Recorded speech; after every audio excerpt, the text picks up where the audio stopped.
My name is Dr. Beth Brooks, and I'm here today to talk about On the Horizon in Healthcare. And as you know, this is our series about evidence-based information about various topics that are important to your recruitment efforts as we rehire our staff back after a really challenging couple of years.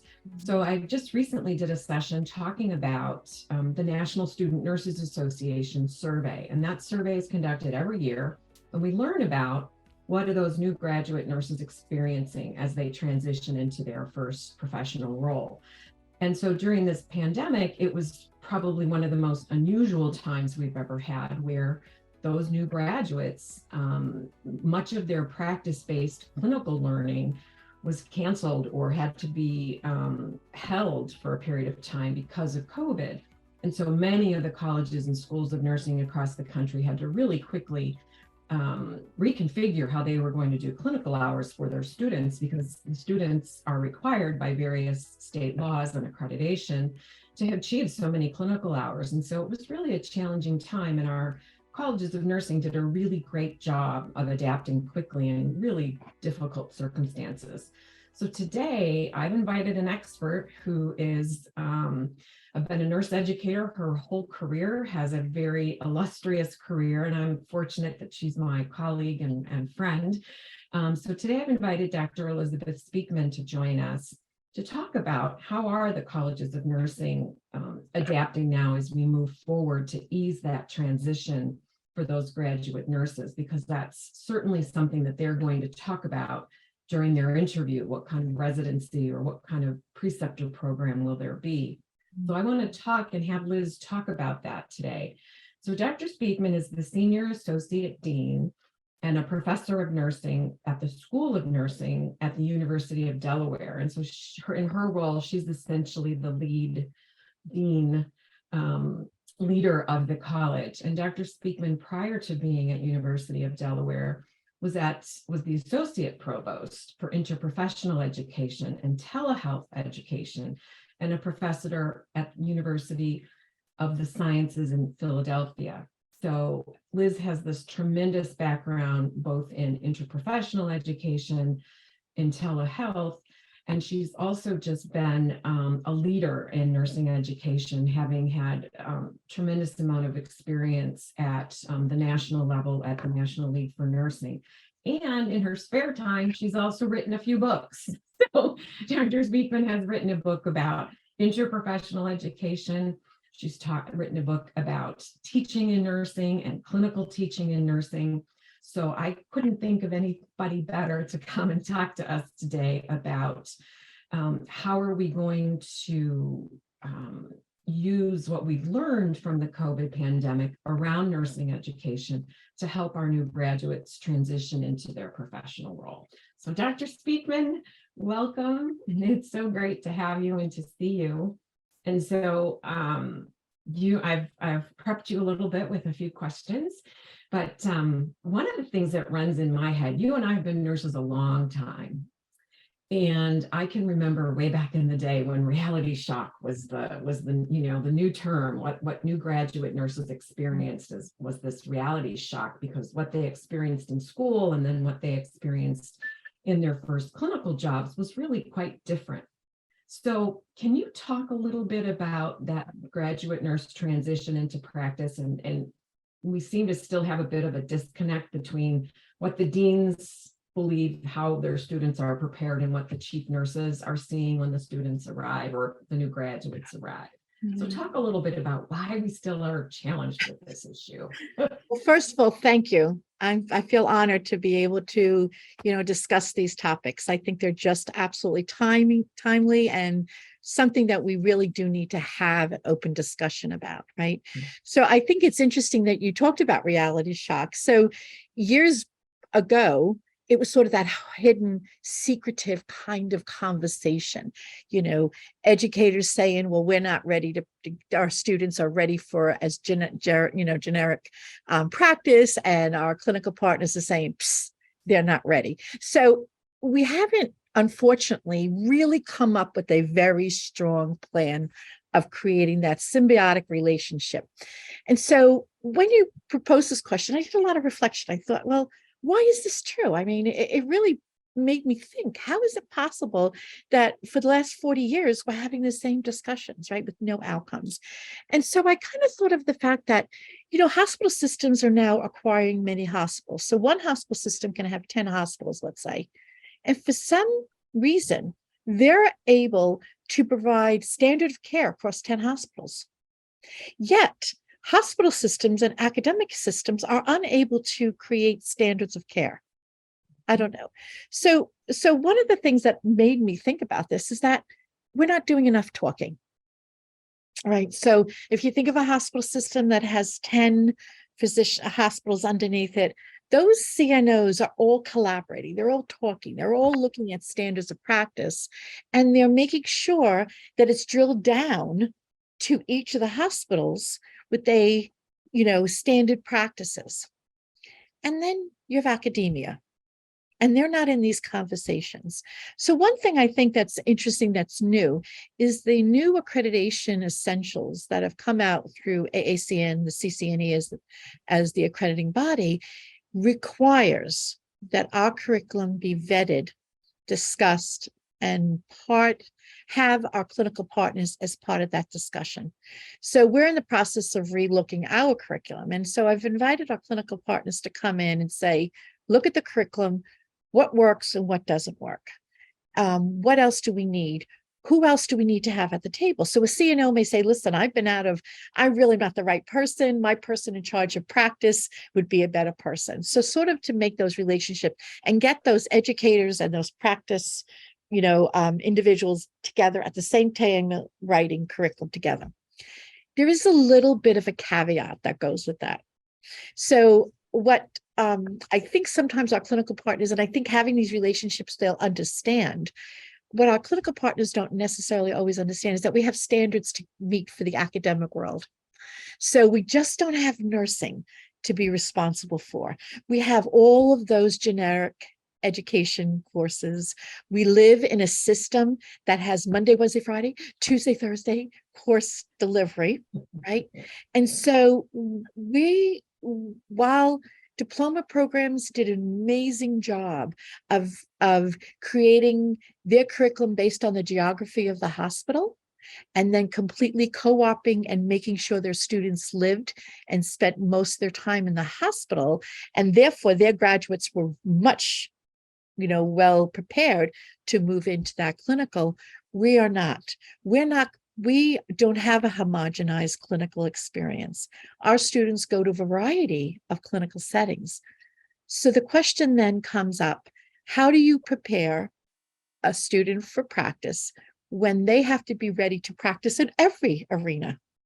And so what we need to do is create those residency, those really strong bridges. And we can't create a bridge unless we know what's on each side of the bridge. So coming together and having educators, nurse educators from academia on those planning committees for the residency, having our clinical partners on the planning committee for the curriculum allows for that bridge to sort of occur. Until we do that, we will still always be in complete opposition of each other because our missions are completely different. Our mission isn't patient delivery. Our mission is to prepare nursing students to be able to be, generalists who can move into a variety of clinical settings. They're not. A hospital's mission is to create a homogenized nurse who can fit their mission, the needs of that patient in that clinical environment. We're opposed. That doesn't mean we can't work together to come up with some kind of commonality.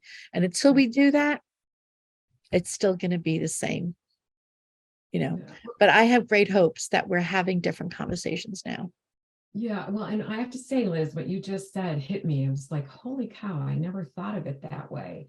In the health system, when the CNO is trying to standardize policies, procedures, protocols, they're doing that for their system, but yet you have students coming in from multiple places. So the chance of your organization hiring that new graduate that did all their clinical with you and knows your protocols is pretty rare. So And that I yeah, never thought of it that way, that you're preparing the students to work anywhere, but yet when they get to that one organization, they that's part of that transition they need to learn. mhm. That's really Yeah, interesting. so it's homogenized.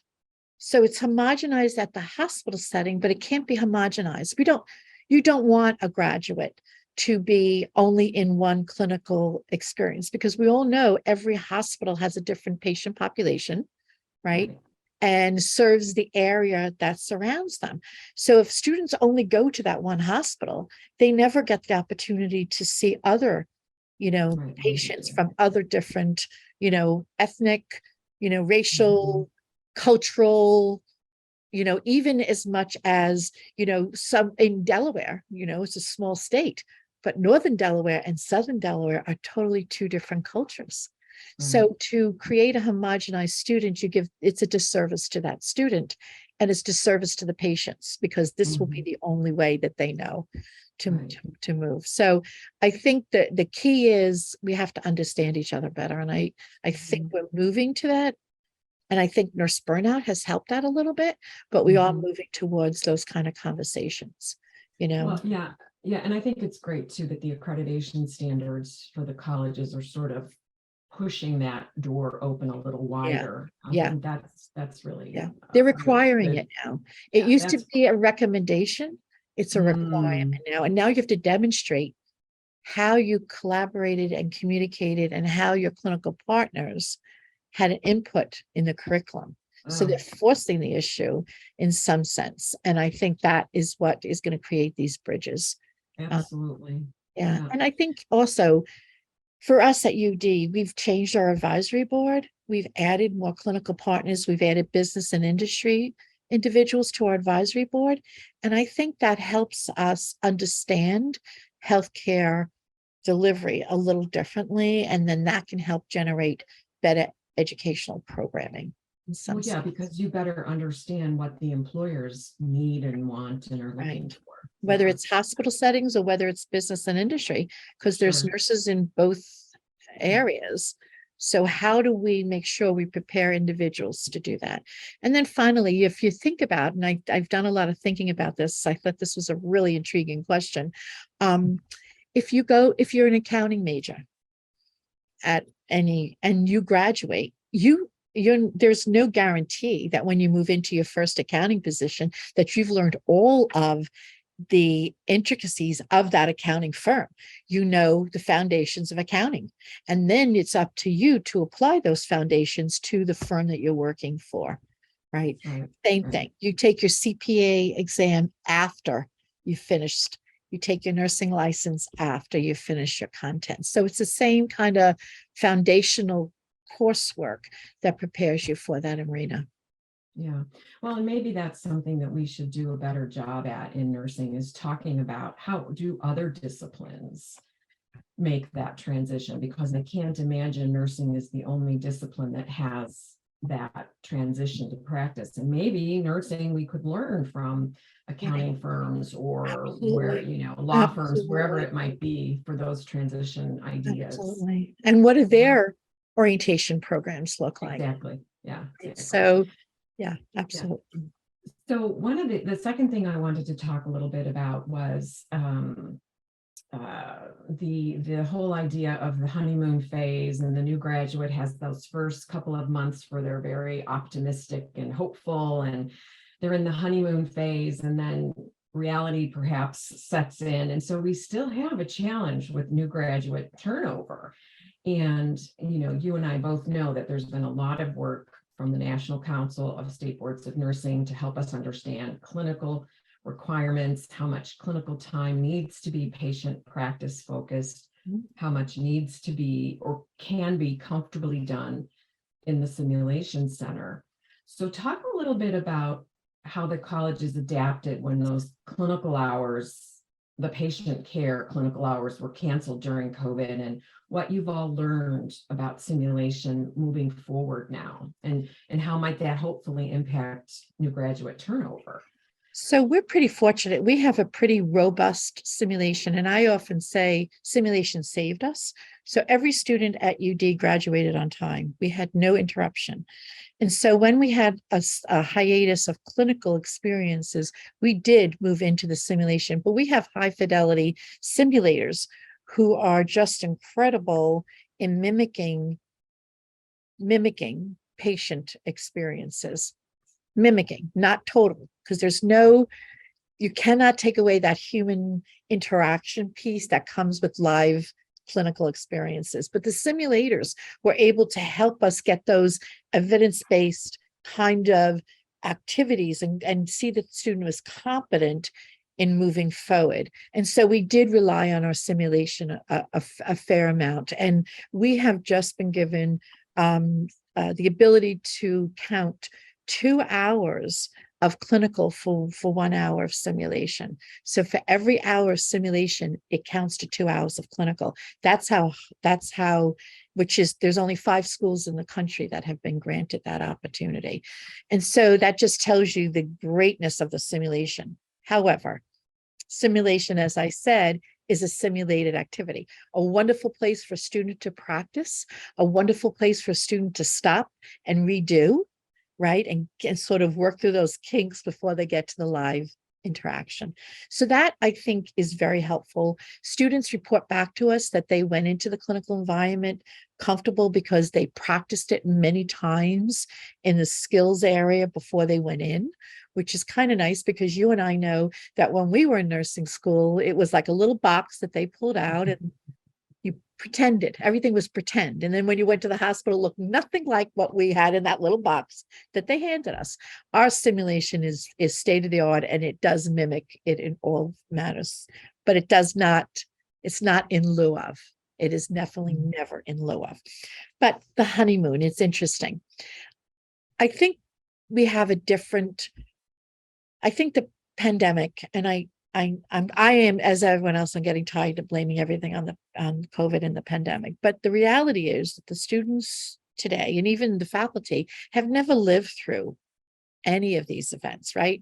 So it was our parents and our grandparents that lived through the flu, the Spanish flu, lived through the wars, lived through depression.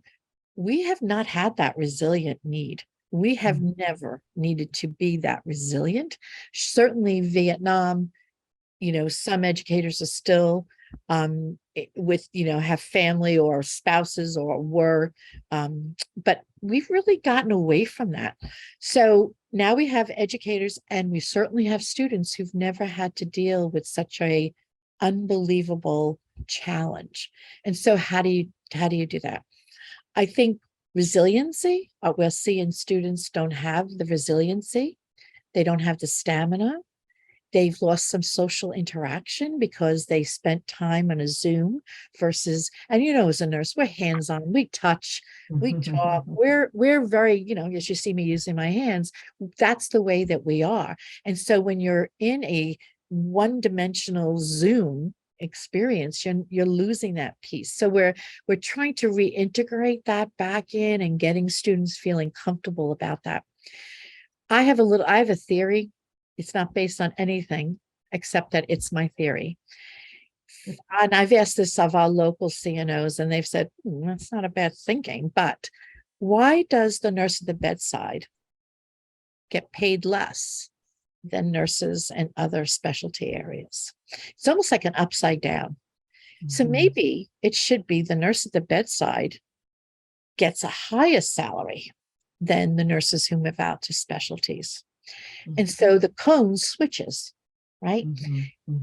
That is an attractive opportunity. So you cannot segregate economics from the job. Yes, nurses go into it. I understand the ultrasound. I understand all of that. But the reality is it's still economically driven, right?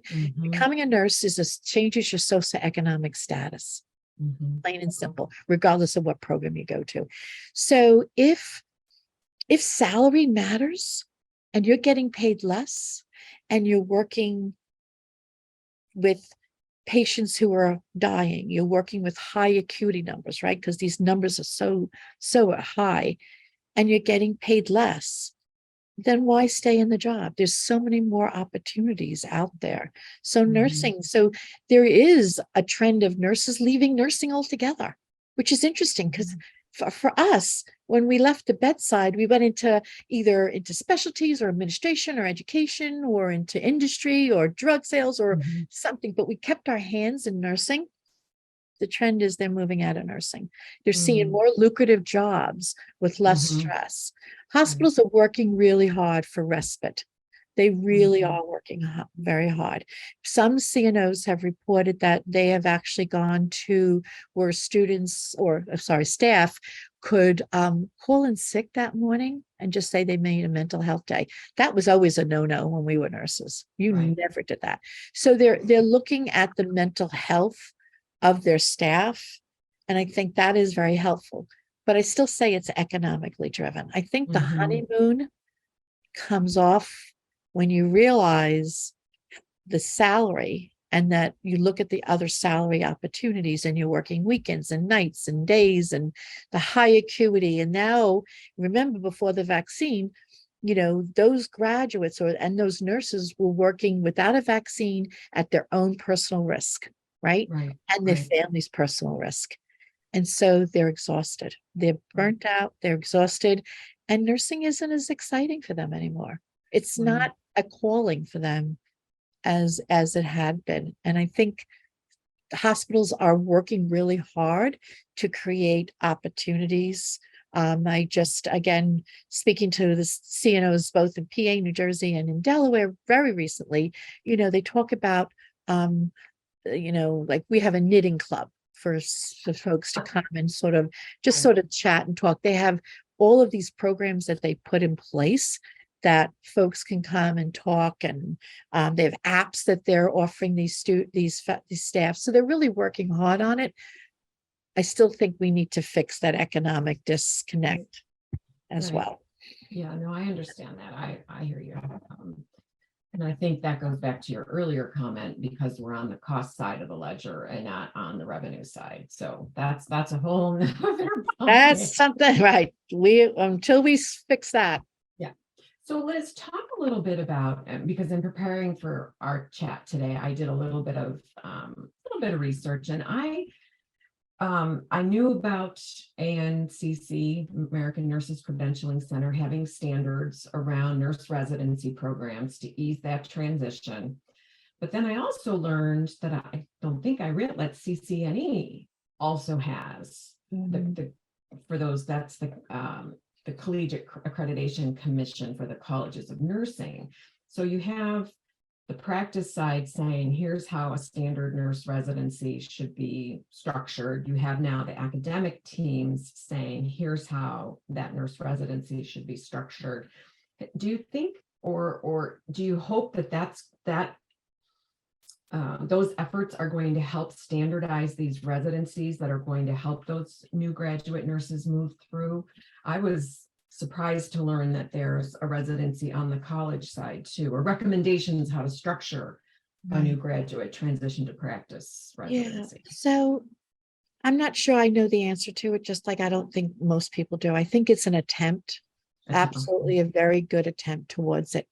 But again, who's informing the residency at the hospital and who's informing the residency at the academic side? And until it is a joint venture, that bridge is still not completely, transparent. So again, we need to sort of come together as a team and figure out what works. Now, in academia, as I said before, there are other competing activities for academia, as you well know, right? So we're competing with here at UD, we're competing with athletes who are nurses. We're competing with nurses who are in sororities, who want to go to study abroad.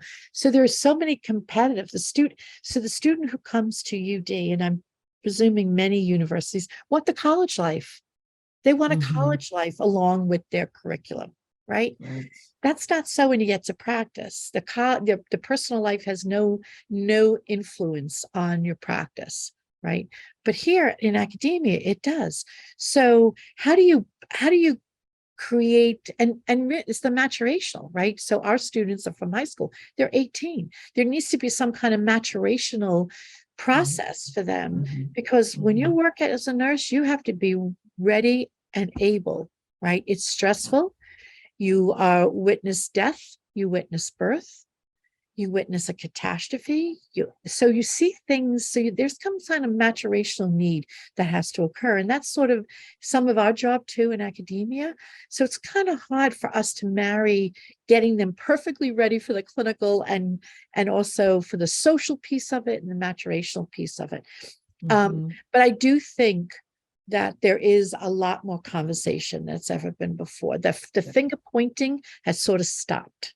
And That's now it's the point we're trying to all figure out, how do we get together? So, like I mentioned, I belong to 3 or 4 different organizations that are a mixture of CNOs and deans, and all coming in with conversations so that everyone is having input at the discussion level. This is our issue. How can you help us? And so I think that's new. That right. has Yeah. not been done before.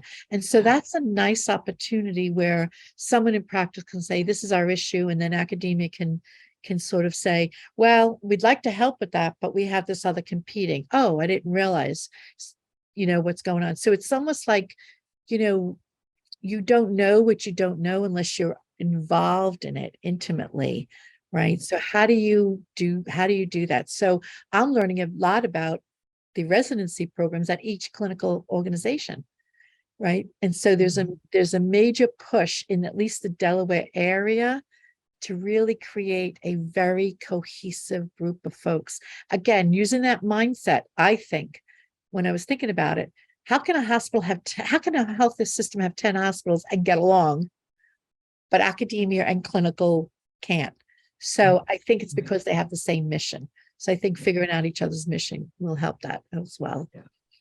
So, what are some of the things I know have known you a long time, and you are always doing something cool, fun, innovative, new? You're always pushing the envelope. So, what are some of the new kind of partnerships or opportunities that you're exploring with your clinical partners that you think have real promise for others? Because I think there's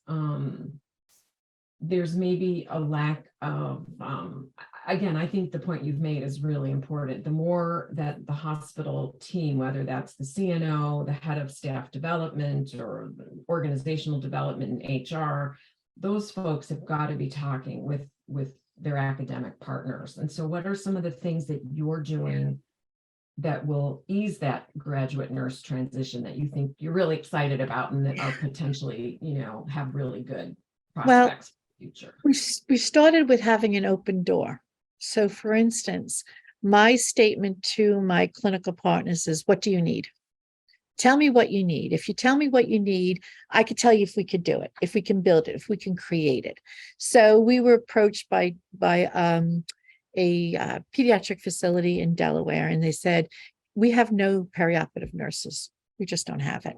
And we said, well, would you like to offer a perioperative course as an elective? And then we said, their staff will offer the perioperative course.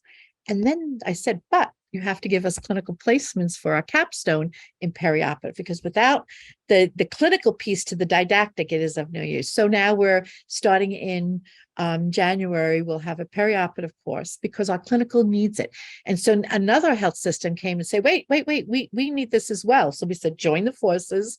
We're all a team. And so we have 2 clinical partners now who will be placing our students in operative, not just a one-day observation, but a Yeah. full 7-week immersive clinical experience. So we do that.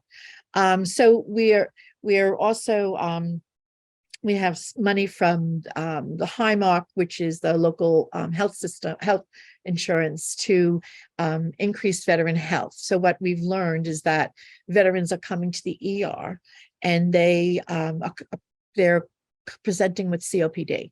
So nurses will say, you can't have COPD. You're not 80 years old. You're only 24. Well, what we're realizing is the environment that they were in when they were deployed has Mm. created diseases that are not common with the age group.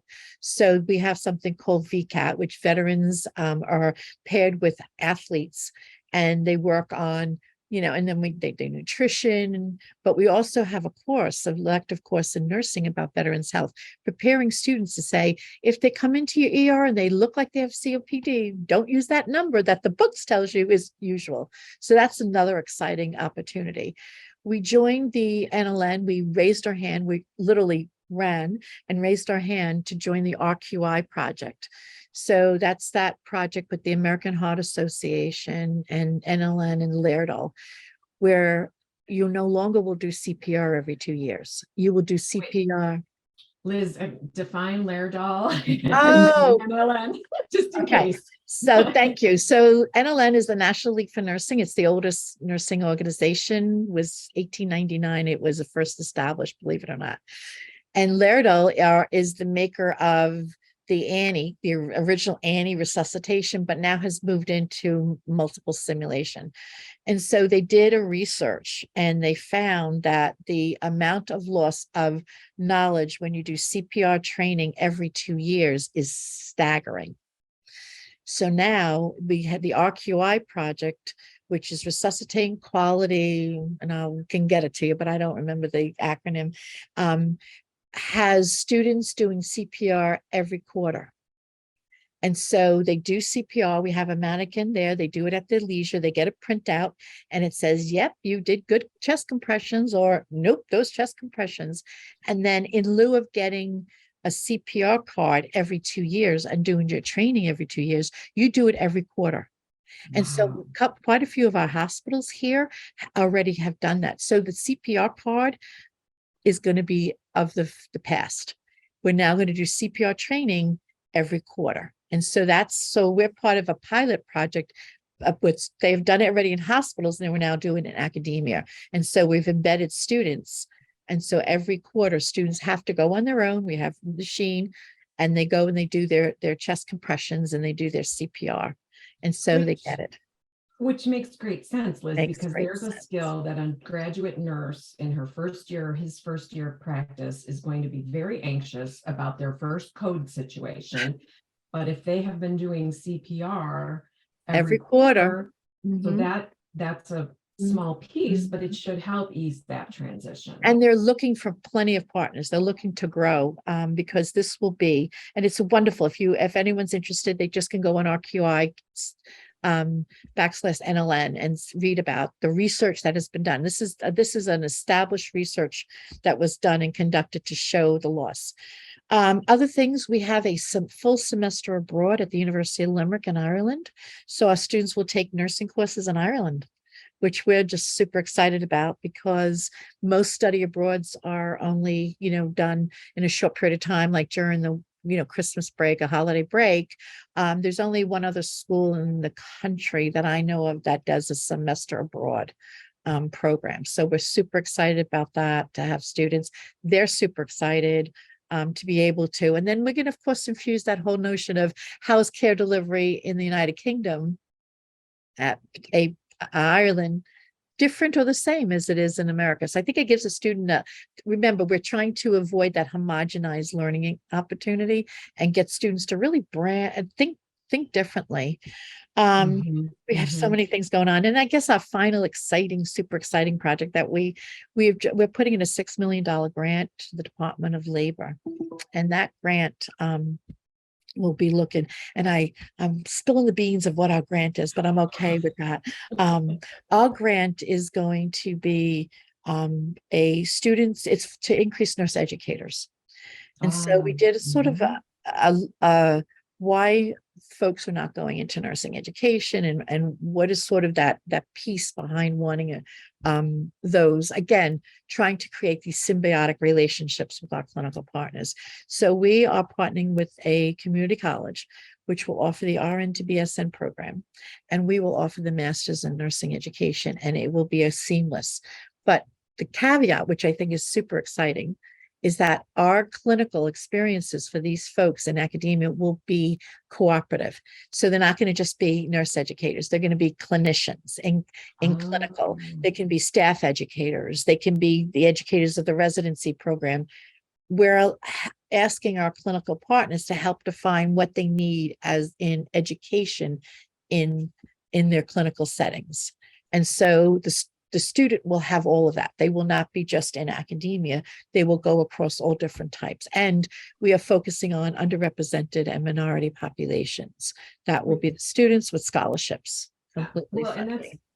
and that's just brilliant, because not only will the students experience academic teaching, but they're going to experience what it would be to put in a residency program together and how to ease that transition. So that's really, I mean, those are wonderful, wonderful Yeah, strategies yeah, and ideas to sort of, it takes a village, right? You right, can't, there isn't one magic answer right, here. right. You have to try a number of different solutions, but um, those are all great little pieces Yeah, of the puzzle to help just to ease do that it, move it in, graduates, the graduate nurses transition. So transition. I'm mindful of how much time we've been chatting. So what's that one final, I don't know, pearl of wisdom or recommendation that you would give to our Vivian clients who are, for the most part, on the clinical partner side of the table? What would be your one wish or recommendation and